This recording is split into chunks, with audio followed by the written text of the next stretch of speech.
Welcome दोस्तों, स्वागत है आपका हमारे YouTube चैनल गूगल क्लासेस में। अकाउंट असिस्टेंट्स की प्रिपरेशन में एक और कदम आज हम बढ़ा रहे हैं। डिस्कस करेंगे ओजोन लेयर। जो टॉपिक क्रूशियल हैं MCQs के पॉइंट ऑफ व्यू से, वो हम ज़्यादा फोकस में रखेंगे, लाइमलाइट में रखेंगे। Let's begin with the definition of ozone. क्या चीज़ है ओजोन? एक गैस का नाम है। Ozone is a gas, okay, gas. और वैसे तो हम बोलते हैं ओजोन हमारे लिए बहुत इम्पोर्टेंट है, इसका हमें थैंकफुल होना चाहिए। थैंक एक वर्ड लिखना तो बनता है ओजोन के लिए, क्योंकि अगर ओजोन ना होती तो हम ना होते। ओजोन के हम थैंकफुल हैं। क्यों? क्योंकि सपोज अगर जैसे हम यहाँ पे रह रहे हैं अर्थ क्रस्ट के ऊपर, ये मान लो हमारी प्यारी धरती, अर्थ, प्लैनेट अर्थ, ये RTH अर्थ, और यहाँ पे हम हैं और आप सब भी यहाँ पे। हमारे जो एटमॉस्फेयर की लेयर्स हैं उनको हम थ्योरेटिकली किताबी भाषाओं में काफ़ी सारी लेयर्स में डिस्ट्रीब्यूट करते हैं। उनके बारे में बात करेंगे, क्या क्या उनके नाम रहते हैं। पर अभी मोटे तौर पे बस अपने को ये समझना है कि जो सन है, जिसको हमने पढ़ा लास्ट क्लास में इकोसिस्टम में, कि sun is the ultimate source of energy. Sun ultimate source है एनर्जी का किसी भी इकोसिस्टम में। उस हिसाब से सन हमारे लिए बहुत क्रूशियल कंपोनेंट है इकोसिस्टम का, ठीक है। इतना क्रूशियल है कि आप सोचो, सन को काफी सारे कल्चर में, काफी सारी सिविलाइजेशन में एक डीटी की तरह ट्रीट किया गया है, देवता की तरह ट्रीट किया गया है, कि यही दाता है, क्योंकि इससे ही कि किसी भी इकोसिस्टम में खाने का जो उत्पत्ति है वो पॉसिबल हो पाती है। बट यही सन जो है, इसी की रेडिएशन में कुछ ऐसी हार्मफुल रेडिएशंस भी आती हैं, जिन्हें अपन किताबी भाषा में हार्मफुल रेडिएशन का एक बैंड जो है उसे यूवी रेज भी कहते हैं, ultraviolet radiation, ultraviolet radiations, okay.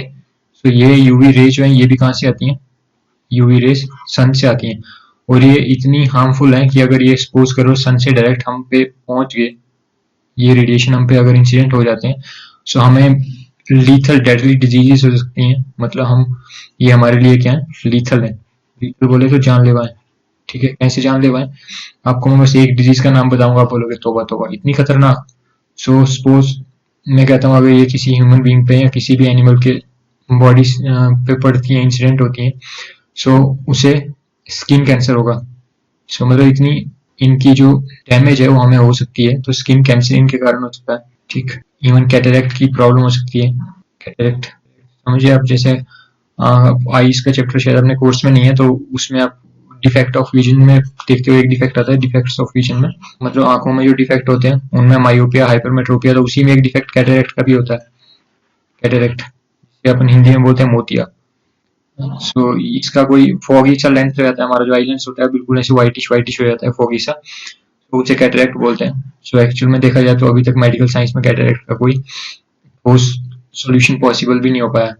बस एक ही इसका क्या सोल्यूशन है, जैसे हम बोलते हैं मायोपिया में आप लेंस लगा लोगे, मायोपिया हाइपरमेट्रोपिया दोनों के लिए रिकमेंडेड लेंस रहते हैं, बट कैटरेक्ट में आपको सर्जरी को बाईपास कर ही नहीं सकती। मतलब आपके पास एक ही रास्ता है, सर्जरी।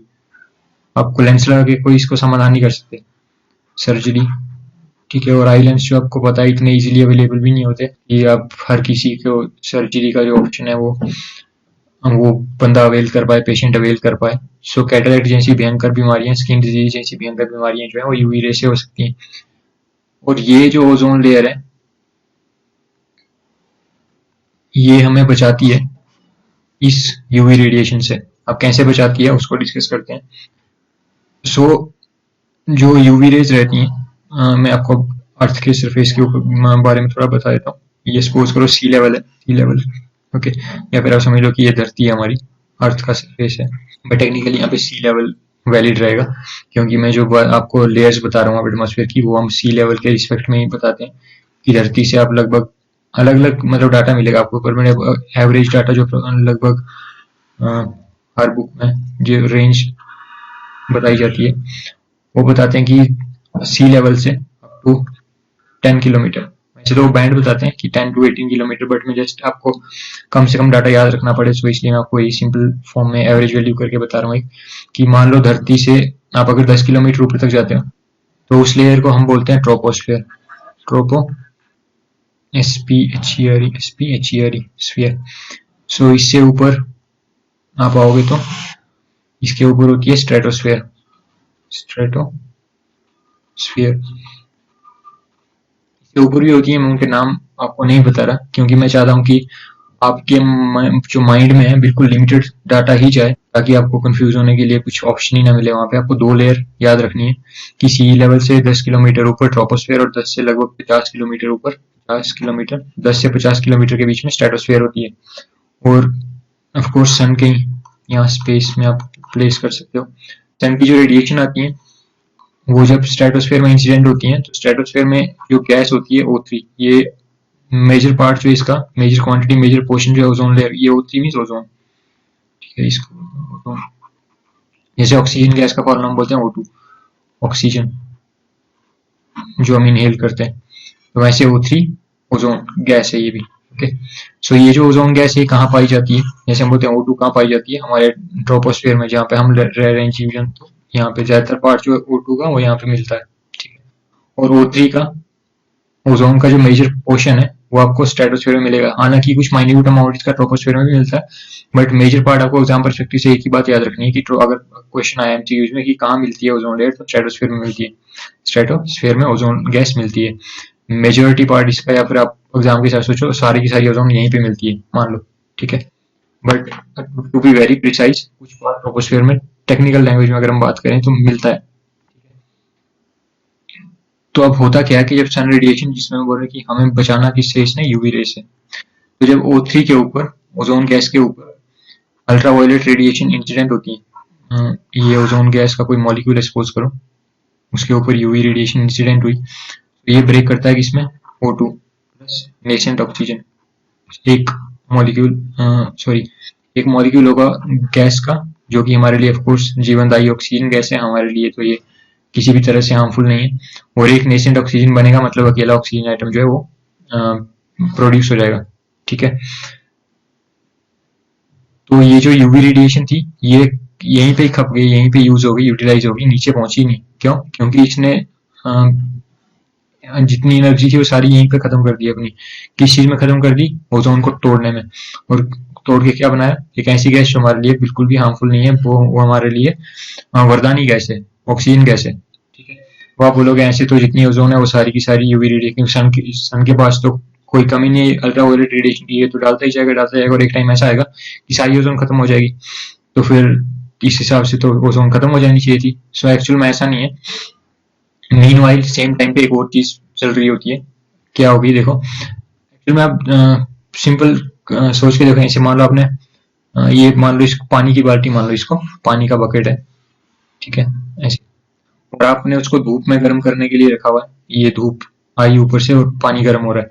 सो जो गर्म पानी होगा, ऊपर जो ऊपर वाली लेयर होगी वो ज्यादा गर्म होगी और नीचे जो होगी वो कम गर्म होगी, मतलब नीचे का टेम्परेचर है वो कम होगा, ठीक है। और वैसे भी जो रूल क्या कहता है कि जो ज्यादा गर्म चीज होती है, गर्म मतलब उसमें रैंडमनेस ज्यादा होगी उसके मॉलिक्यूल में। यहाँ पे मान लो ओजोन के मॉलिक्यूल है, मैं इसको क्रॉस से दिखाता हूँ, क्रॉस क्रॉस क्रॉस क्रॉस, ये क्रॉस मान लो जो है ओजोन के मॉलिक्यूल है।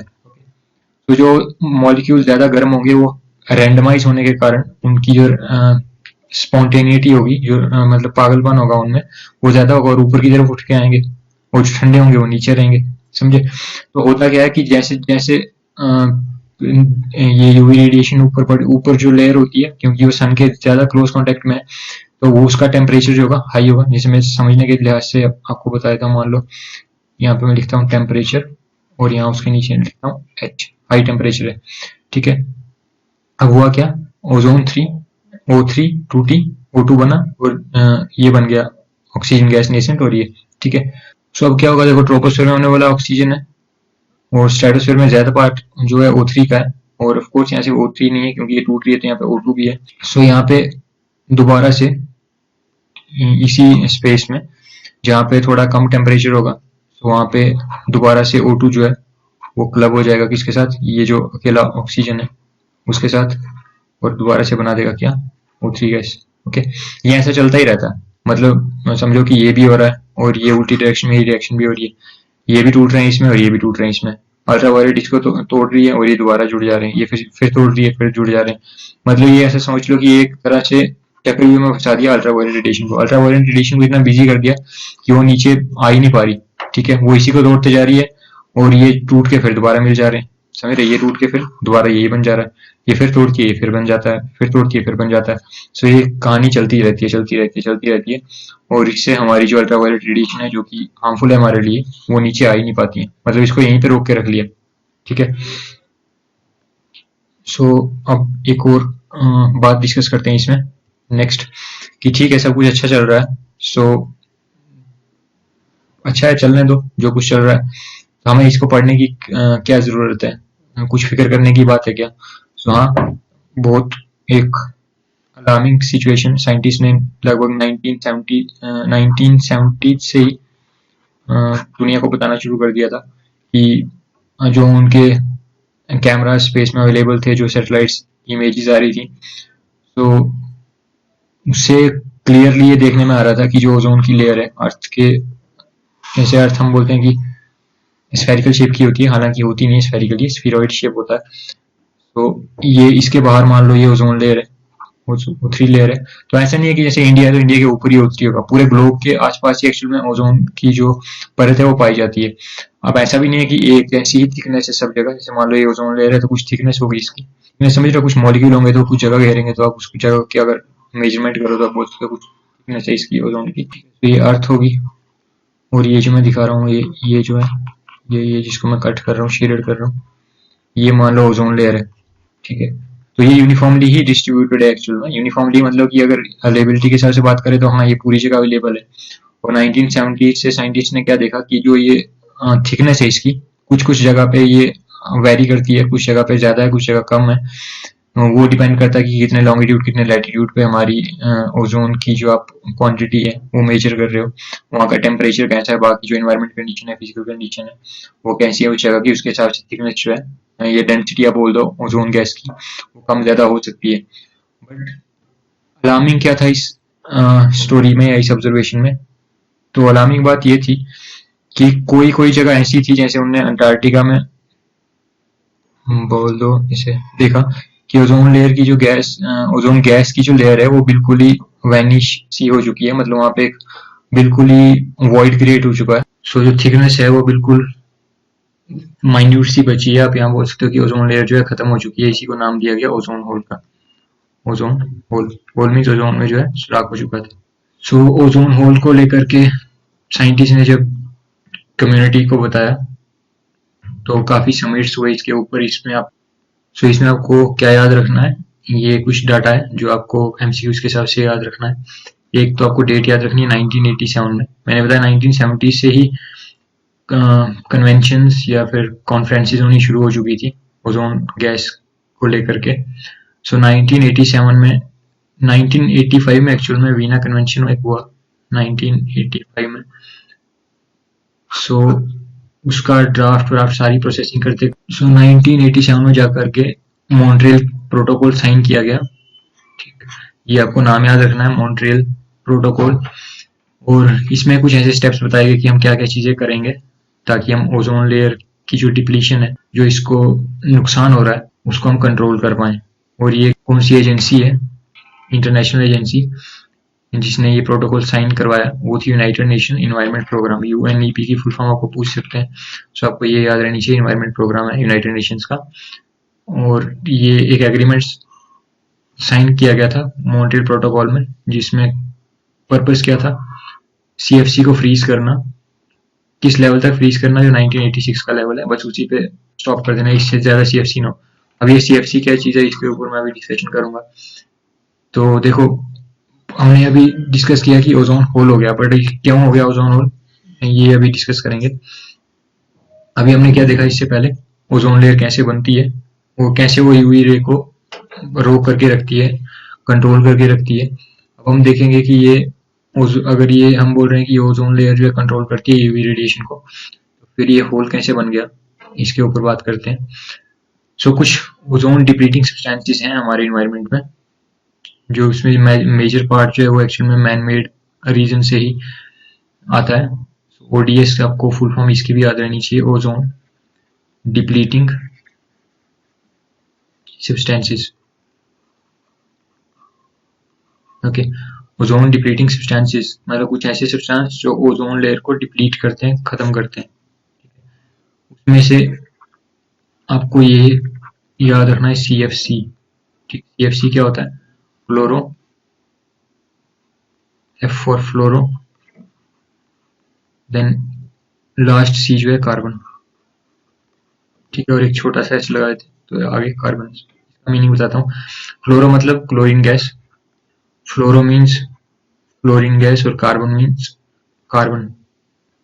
ठीक, अब क्लोरीन गैस या तो हो सकता है Cl मतलब Cl2 या क्लोरीन F2O, या फिर ऐसे भी हो सकता है कि ये किसी मॉलिक्यूल में मिलकर के आ रहे हैं। जैसे मान लो Cl का मतलब सिर्फ ये नहीं कि Cl नेसेंट ही होगा या फिर Cl2 की फॉर्म में होगा। किसी भी मॉलिक्यूल में अगर Cl है और वो मॉलिक्यूल जो है वो गैशियस फॉर्म में पहुंचता है ओजोन लेयर के पास स्ट्रेटोस्फेयर में, सो उसको डिप्लीट करेगा। मतलब जैसे ये मान लो O3 है, ठीक है, इस O3 को वो खत्म कर देगा, ठीक है, गायब करवा देगा। अब कैसे करेगा उस रिएक्शन के बारे में ना आपको कोई पूछेगा ना आपको सोचना है, बस आप ये याद रखो कि क्लोरीन गैस कंटेन करने वाला कोई भी मॉलिक्यूल, जैसे मान तुम बोलता हूँ कि HCl है जैसे, ठीक है, मान लो HCl गैशियस फॉर्म में पहुंच गया स्ट्रेटोस्फीयर में, ठीक है, और वहां पे जो इसके अंदर का Cl होगा वो इसको ब्रेक कर देगा, ठीक है। ये हम आपको क्यों बोल रहा हूँ कि HCl गैशियस फॉर्म में पहुंच गया, ताकि आपको एग्जाम में अगर डायरेक्ट ये क्वेश्चन पूछता है कि इनमें से कौन कौन सा सब्सटेंस है जो ओजोन डिप्लीटिंग एजेंट का काम करेगा, या ओजोन डिप्लीटिंग सब्सटेंस के फॉर्म में आप उसको कंसीडर कर सकते हो।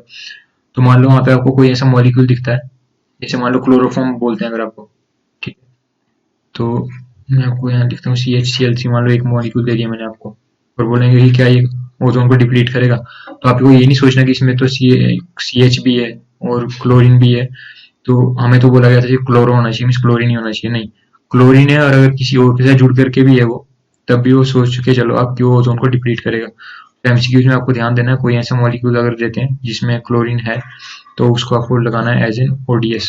ठीक है, ऐसे ही फ्लोरीन के साथ भी है, फ्लोरीन का कोई मॉलिक्यूल या फ्लोरीन अकेले फॉर्म में चला जाए एज बीइंग एन मॉलिक्यूल तो भी डिप्लीट करेगा ओजोन को। और कार्बन के इसलिए आगे S लगा हुआ है, मतलब कार्बन अगर मान लो कार्बन मोनोक्साइड है वो भी डिप्लीट करेगा, कार्बन डाइऑक्साइड चला गया वहां पे तो वो भी डिप्लीट करेगा, या कोई और मॉलिक्यूल जाता है जिसमें कार्बन अवेलेबल होगा तो वो भी डिप्लीट करेगा। तो अभी देखेंगे कुछ और छोटी छोटी मगर मोटी बातें। जैसे हमने बोला कि मॉन्ट्रियल कन्वेंशन में कुछ प्रोटोकॉल साइन हुआ और डिसाइड किया गया कि हम इन CFCs को या जो भी चीजें डिप्लीट करती हैं ओजोन को उन पे कंट्रोल करेंगे। सो कैसे कंट्रोल करने की बात की गई होगी, मैं एक दो एग्जांपल डिस्कस करता हूँ। सो बोलते हैं क्लोरीन, फ्लोरीन या फिर कार्बन कैरिंग गैसेज जो होती हैं, या भी जो कार्बन कैरिंग एफ्लुएंट्स होते हैं, वो हमारी ओजोन को डिप्लीट करेंगे। सो किस चीज पे कंट्रोल लगा करके हम इनको कंट्रोल कर सकते हैं। तो आपको पहले तो ये चेक करना होगा कि ये चीजें प्रोड्यूस कौन कौन से सब्सटेंसेस में होती हैं। इनका सबसे बड़ा जो एक सोर्स है CFCs का वो है रेफ्रिजरेंट्स, मतलब हमारे AC हो गए या फिर फ्रीजर हो गए, ओके, ये जो भी कंपनी के कूलेंट्स होते हैं अलग सी कंपोजिशन के बनाए गए होते हैं। सो मैं यहाँ पे लिखता हूँ चिलर्स कंपनी के। तो इनमें खासकर जो पुराने वाले चिलर्स या फ्रीजर हुआ करते थे उनमें फिरॉन गैस यूज होती थी, आपको ये भी याद रखना, फिरॉन गैस। तो वो क्लोरोफ्लोरोकार्बन को एक तरह से बढ़ावा देते थे एमिट करके। तो ये डिसाइड किया गया कि आज के बाद जो भी फ्रिज बनेंगे या जो भी डीप फ्रीजर बनेंगे, जो भी एसीज बनेंगे, उनमें कोई भी ऐसी गैस को चार्ज नहीं करेगा। चार्ज करने का मतलब भरेगा नहीं कोई भी ऐसी गैस को उनके कंप्रेसर में। आपको ये भी पता रहना चाहिए, फ्रीजर के पीछे काला काला सा आपने देखा होगा, खोपड़ी टाइप, कटोरा टाइप बना होता है, सिलेंडर ऐसा शेप आने वाले कन्वेंशनल फ्रीजर में इस तरह का, और कुछ में इस तरह का सिलेंड्रिकल शेप ही रहती है। सो ये कंप्रेसर होते हैं, मोस्टली ब्लैक कलर के होते हैं, ठीक। तो इन कंप्रेसर्स में जो है वो गैस जो है पंप, ये एक्चुअल में गैस को पंप करने के कंप्रेसर होते हैं। और जो पीछे फ्रिज के जो रेडिएटर के साथ, खैर आपको दिखती तो नहीं है, बट किसी ने कभी फ्रिज को नोचा हो तो उसके अंदर थर्माकोल के अंदर जो ट्यूब्स होती हैं उनके अंदर ये गैस ट्रेवल करती है, ठीक है। ये या फिर आपको ये ट्यूब्स कहाँ देखने को मिलेगी, जहाँ पे फ्रीजर का आप जहाँ अपन आइस जमाते हैं फ्रिज में, फ्रीजर पार्ट जो रहता है उसमें आपको ऐसे ट्यूब सी फील करोगे आप, हाथ अगर लगा के देखो थोड़ा सा, तो वो जो ट्यूब होती है उनके अंदर ये गैसेस रहती हैं। आज के फ्रीजर जो होते हैं वो अलग अलग गैसेस पे स्विच कर गए हैं एक्चुअल में। सो बहुत कम कोई फ्रीजर कन्वेंशन मोड में कभी पुराने टाइम में बनाया गया होगा तो उसमें ये गैसेस देखने को मिलती हैं। अदरवाइज इस कन्वेंशन या इस प्रोटोकॉल के बाद ये बैन लगा दिया गया कि कोई भी फ्रिज कंपनी, एसी बनाने वाली कंपनी जो है ऐसी गैस को चार्ज नहीं करेगी अपने फ्रीजर में या एसीज में जो कि क्लोरीन, फ्लोरीन या CFC जिसमें यूज की गई हो उनकी कंपोजिशन में। ओके, एक और पॉइंट आपको याद रखना है कि वैसे अगर हम कहते हैं कि ओजोन तो देखो इतनी हेल्पफुल है, तो अगर ये इतनी हेल्पफुल है तो फिर घर में लाके सिलेंडर भर के रख लें, इसको घर में छिड़क दें, तो नहीं, ये हेल्पफुल है केवल उस जगह जहाँ पे काम कर रही है। कहाँ पे हेल्पफुल है? केवल स्ट्रेटोस्फेयर में। अदरवाइज अगर आपने घर में ला दी तो फिर बैठे बैठाए टिकट कट गई सबकी। क्यों? क्योंकि ये पॉइजनस गैस है। ठीक है, आपको याद रखना है, पॉइजनस गैस। ओजोन गैस जो होती है पॉइजनस होती है, जहरीली होती है, क्योंकि अब स्ट्रेटोस्फेयर हमसे काफी दूर है तो इसलिए हमें इसका असर नहीं होता, बट ये पॉइजन भी हमारे काम का है, समझे? ये पॉइजन जब तक स्ट्रेटोस्फेयर में तो हमारे काम का है, बट अगर हम इसको डायरेक्ट इनहेल करके हम इसको अपने अंदर ले लेते हैं अगर डायरेक्ट सूंघ के, तो फिर जान जा सकती है इससे। Ozone gas is that much deadly gas, और इसलिए अब यहाँ पे इसको थैंक यू नहीं बोलेंगे, यहाँ हम बोलेंगे अलर्ट प्लीज, इससे बच के रहें। ओके, अब केवल फ्रिज एसीज यही CFCs के सोर्स नहीं है। सो एक और पॉइंट आपको जो याद रखना है कि ओजोन डिप्लीटिंग सब्सटेंसेस हमने जैसे पढ़ा CFCs ओजोन डिप्लीटिंग सब्सटेंस, वैसे तो ओजोन डिप्लीटिंग सब्सटेंस होता है CFC, इसी से ज्यादा क्वेश्चन पूछे जाते हैं, बट इसके अलावा और भी ओजोन डिप्लीटिंग सब्सटेंस होते हैं, उनमें एरिसोल्स आते हैं। आपने देखा होगा कोई पार्टीज में लोग व्हाइट व्हाइट सा शैम्पेन यूज करते हैं, सो उस तरह के सब्सटेंसेस को हम एरिसोल्स बोलते हैं। ओके, सो एरिसोल जो है वो भी ODS में ओजोन डिप्लीटिंग सब्सटेंस में काउंट होता है। ये भी ओजोन के लिए हानिकारक है, ये भी उसको एलिमिनेट खत्म करता है, डिप्लीट करता है। और इसके अलावा बहुत रेयर चांस है कि आपको कुछ और चीज पे क्वेश्चन पूछेंगे। सो दोस्तों, वो आपको ओजोन से जुड़ी जितनी बातें थी वो आपको समझ आ गई होंगी। आज का लेक्चर यहीं स्टॉप करते हैं। Thank you so much, have a great day.